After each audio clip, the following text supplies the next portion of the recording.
through for the net. Nice one. Straight down the middle. So a good performance from both teams here today. Hi, welcome to Firstpost. I'm Rupha Ramani. Let's get started.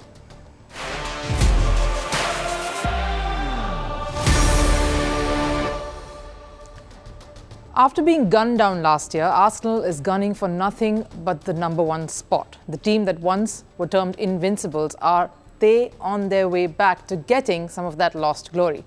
What is working for them? We'll tell you on the show. And speaking of the invincible, India without Virat Kohli, can you even imagine that? That's what murmurs say that he could be missing, in fact, from the T20 World Cup cricket squad. What are the scenarios and the reasons? And the poster girl of world cricket, a heartthrob, and the GOAT. What makes Ellyse Perry so special? And is she going to be Bengaluru franchise's lucky charm this year? But before all that, a look at the headlines in Sports 360. Starting with football and the Champions League, Barcelona are through to the quarterfinals on a 4-2 aggregate. The Spanish side beat Napoli 3-1 in the second leg, and the first leg was tied at 1-1. Fermin Lopez and Joao Cancelo gave Barca a 2-0 lead. Robert Lewandowski wrapped it up for Barca with a late goal. Saudi Pro League club Al Hilal set a new world record yesterday. Al Hilal have now won the most consecutive games by a top-tier team. Yesterday's 2-0 win over Al Ittihad in the AFC Champions League marked their 28th win in a row. They have won every game since a 1-1 draw with Damac on 21st September. The previous record was held by Welsh club New Saints, who had 27 straight wins. Austria football team head coach Ralf Rangnick has dropped 3 players from the national squad for friendlies against Slovakia and Turkey. The suspension comes after Rapid Wien players Marco Grull, Guido Bergstaller and Niklas Hedl were filmed chanting homophobic slurs following a 3-0 win against Austria Wien. Over in cricket, Indian batter Yashasvi Jaiswal won the ICC Player of the Month for February. This after his great showing against England in the Test series. Jaiswal notched up 712 runs across 5 Test matches. And India's Ravichandran Ashwin, who picked up 26 wickets in the same series, regained his number 1 spot in the Test bowling charts. He replaced his teammate Jasprit Bumrah. In tennis, men's world number 2 Carlos Alcaraz continued his title defense at the Indian Wells. The Spaniard reached the quarterfinals by beating Hungary's Fabian Marozsan 6-3, 6-3. World number 3 Yannick Sinner also moved into the last 8. He overcame American Ben Shelton 7-6, 6-1. And Indian wrestler Vinesh Phogat took a step towards qualification for the 2024 Paris Olympics. She triumphed in the wrestling selection trials in the 50 kg category. Remember, she was coming back to competitive wrestling after her protest. Vinesh, who was losing 1-4, came back to win the contest 11-6 against Shivani Pawar. She will now go to the Asian Olympics qualifier in Bishkek, Kyrgyzstan. Now, it is ironical that a club that is called Arsenal did not have much of it over the last few years. Again, I'm by no means belittling the greats who've donned the jersey. It is just that something did not click for too long. The club and the fans have endured more than a decade of Champions League pain and 2 decades of Premier League agony. If you are an Arsenal fan, my sympathies to you at least till now. The Premier League pain could have eased last year. They did come very close. They were dominant throughout the league for the first half of the season, but somehow still ended up losing the league title to Manchester City, the same City side that won the Champions League as well. So if you are an Arsenal fan, you would have been heartbroken. And maybe that 2023-22 Premier League was Arsenal's to lose. But it's not like it was for the first time for the Gunners. Northwest clubs in England have dominated in their rich history. Liverpool and Manchester United have halted Arsenal's success in parts. Back in the 2000s, it was Manchester United that had troubled them. But despite all that, they still managed to win the Golden Premier League trophy. A trophy given to the Invincibles. That's what they were called back then. Arsene Wenger was the manager then and was given that trophy. This was for staying unbeaten in the league and cup competitions. In the 2003-2004 seasons, Arsenal were undefeated in the league's 38 games. What a magical run that was, that many, of course, remember in awe. The run further stretched to a record 49 games, but that was a golden phase, like they say, an aberration for what followed. It was like the Invincibles were no longer the same. A trophy drought, mid-table finishes, sure, a few wins here and there, but clearly no match to the stature the Invincibles established in that period. But could that change now? Can the current season turn the tables again? Arsenal are going strong both in the Premier League and the Champions League. And the Champions League victory against Porto yesterday was proof. After the second leg ended in a 1-0 victory for Arsenal, the game went into penalty shootout as Porto won the first 1-0. The round of 16 was decided on penalties where Arsenal won 4-2, a win under pressure. The win meant Arsenal are through to the quarterfinals. That's unfamiliar territory, a place they haven't been in the last 14 years. So that win yesterday was special, and the man who made it possible, Mikel Arteta. Well, for them to do it when the club hasn't managed to do it for 14 years, that tells you the difficulty of it. And the margins are so small, and we found a way to do it again. And I see how much they want it and how much they tried. They are able to sacrifice anything to win. And when you play like this, at the end it's going to come your way sooner than later. And it happened tonight. That was an emotional Arteta, and he is calling it. The club is going for glory. The players look hungry for success. The same success that their predecessors had achieved. A golden run that is the template, the zenith that everyone who enters the Emirates looks to emulate or at least get close to. They're on top of the Premier League points table now and are in the quarterfinals of the Champions League. So what is working for them? Well, it isn't just a strong attacking display, but it's also their strong defence. And yesterday's encounter against Porto clearly reflected that. The Gunners didn't allow Porto to get through their defence. They were even ahead in the tie after Martin Odegaard scored another goal. But the goal was ruled out as it came on the back of a foul. Still, it didn't impact or dampen Arsenal's passion and focus. And the final shot was played by their goalkeeper, David Raya, who saved them in penalties. The hero of their win. He saved 2 penalties to help his side pull through. We've been working a lot on penalties this year because of nights like these, and it's paid off. It is a great moment. I should have saved 3, but I'm over the moon to save 2 penalties in the Champions League. It means everything. You play football for these kind of things, and I'm lucky enough to be playing for Arsenal and to get through to the Champions League quarterfinals. That says so many things. Raya's thoughts reflects that of probably many in the squad too. They are playing for the pride of the club, and just what he said about how they're working on their penalties shows their mindset. They do not wish a repeat of last year. They are here to win. It's not just going out without any plan. And if they continue in this vein, this focus and drive, you never know, the side could lift both the Champions League and the Premier League titles, something they've never done before. And that itself will play on their mind.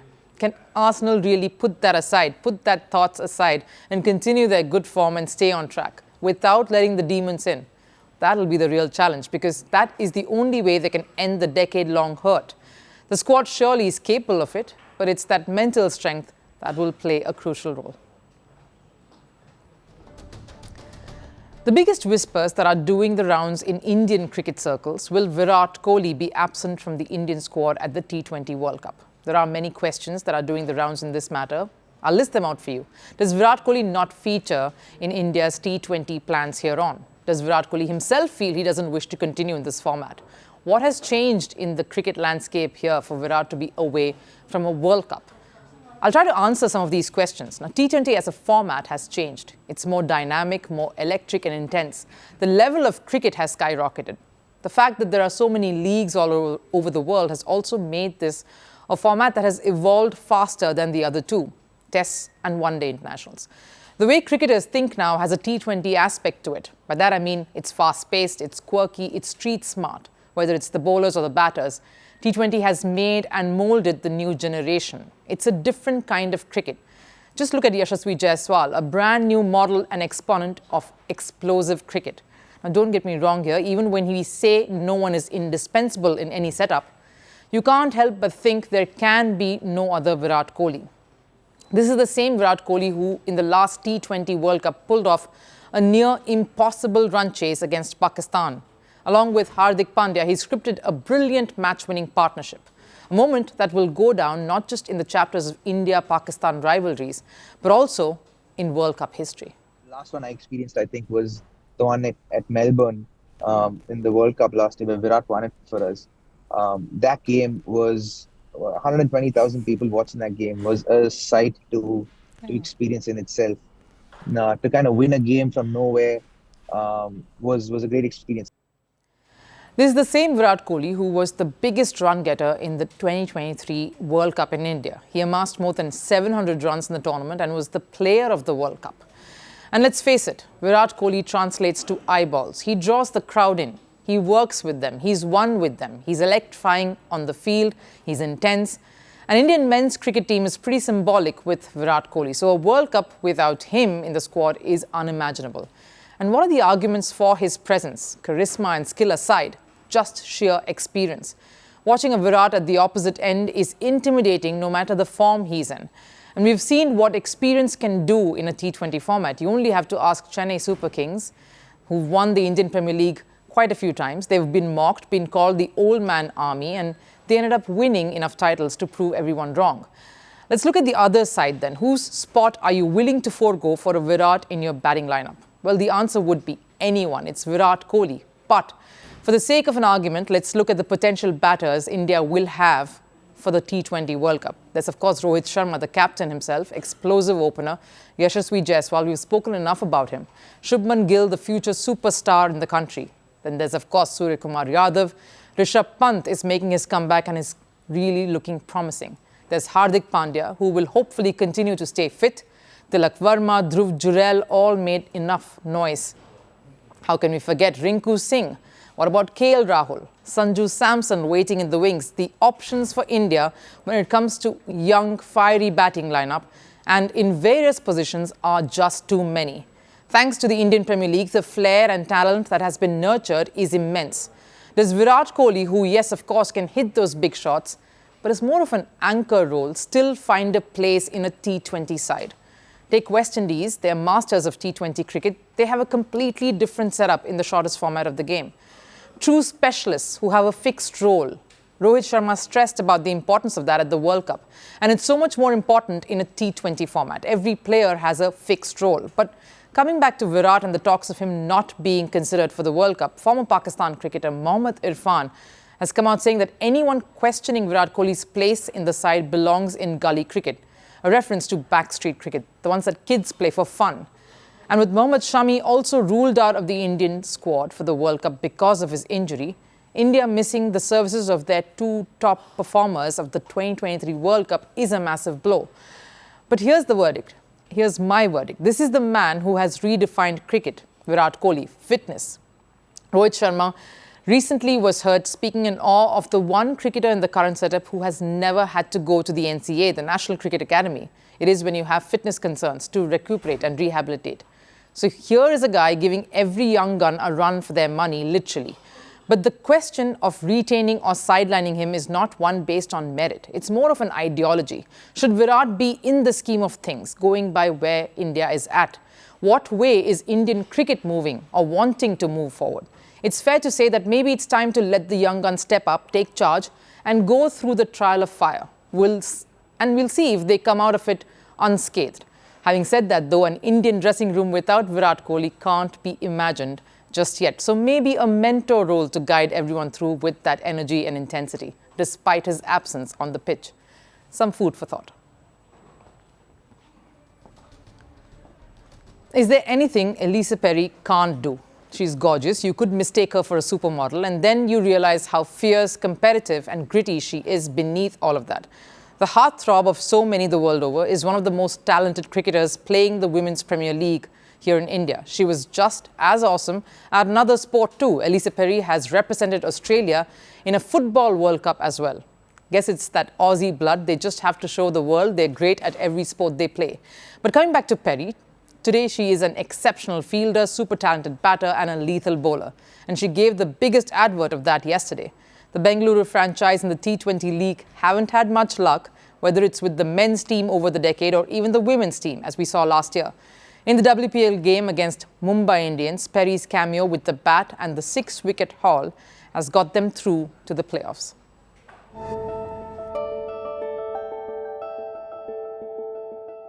Royal Challengers Bangalore and their heartbreaks aren't just restricted to men's cricket, but it transcends to women's cricket too. But when RCB got Australia's Ellyse Perry for $0.2 million and Indian star Smriti Mandhana for just over $0.4 million, everyone thought this is it. Maybe the trophy will come in the women's event. But a group stage exit in the first edition of the WPL reiterated the Bengaluru story of there but not quite. Fast forward to 2024. Season 2, and that script was beginning to replay itself.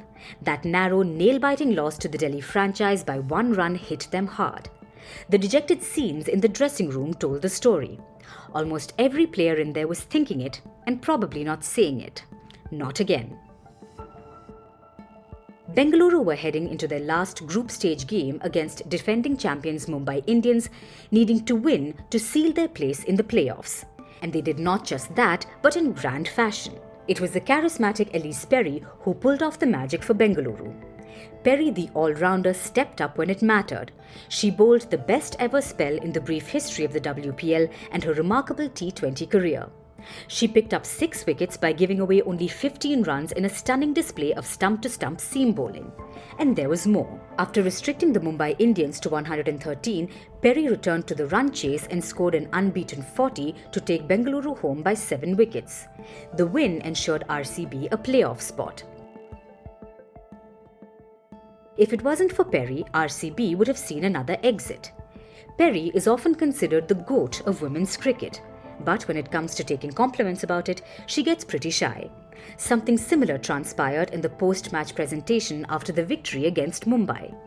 Perry was introduced as by far the GOAT, to which Perry looked down to the floor and shook her head with a shy smile, and even reflected on the game and her performance. First time in the competition, I really enjoyed bowling. Sometimes I'm just getting walloped all around the ground, then some days it's like this. The ball nipped around a bit and it was fun. The games are coming thick and fast and you don't know. You turn up and have a go. I loved that partnership with Richa. It was a tricky chase, not the easiest wicket tonight. She can be humble and coy all she wants, but this is one superstar. At 33, she's showing no signs of slowing down. With 6 T20 World Cups, 2 ODI World Cups, a Commonwealth Gold, and way too many individual accolades to even recount. And what happened in Delhi on a cool evening in 2024 actually started years ago in a kitchen miles away in Sydney. Perry used to follow her brother Damien, trying to do whatever he was up to. And when Perry's father was teaching Damien how to bowl in their kitchen, Perry wanted to learn that too. From then on, there was clearly no looking back. And Perry's legacy isn't just restricted to the cricket field. She's the only player to have played a Cricket World Cup and a FIFA World Cup too. She has a massive fan following amongst cricketers as well. A poster girl and clearly one of the best the sport has seen. So it isn't surprising that Bengaluru's hopes this year lies on the lady who can do absolutely anything. Time for last serve. We're leaving you with something a little offbeat today. Now, usually it's some striking visuals or some mind-blowing stunts or even the heartwarming stories. Today it's what a cricketer said about his captain. Indian cricketer R. Ashwin took to his platform to talk about what happened when he had to fly out in the middle of a match to tend to his mother. Ashwin says Rohit Sharma is the kind of captain that anyone will give their life for.